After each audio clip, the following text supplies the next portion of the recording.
Hi friends, take a deep breath. Tingnan natin ang paligid natin. Every flower, every tree, every stream. Tila baga may sinasabi sa atin na kasama natin ng Diyos. Roma 1:20.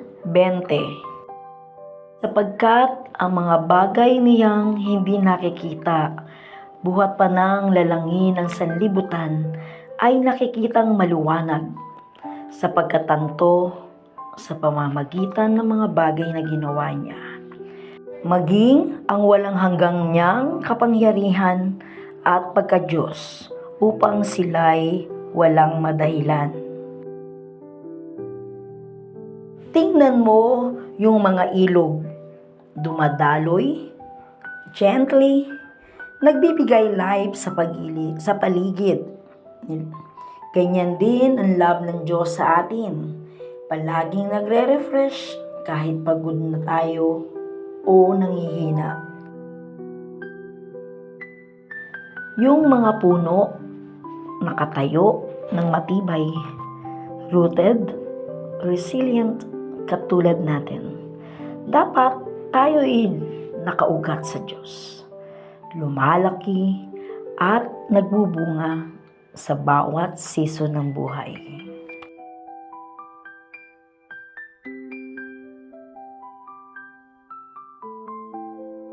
Tumingin tayo sa mga bundok, matibay, hindi natitinag.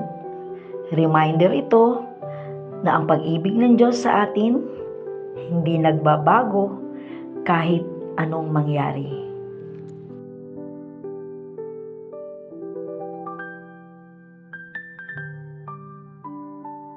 Paggabi, tingnan mo yung mga stars, countless and shining kahit sa madilim.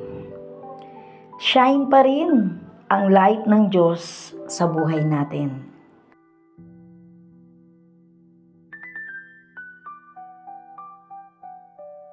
Yung mga seasons ng buhay natin, iba-iba, pero lahat may purpose. May panahon ng growth, may panahon ng rest, at may panahon ng harvest.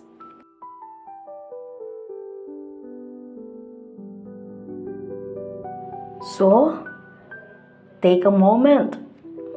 Huminga ka muna.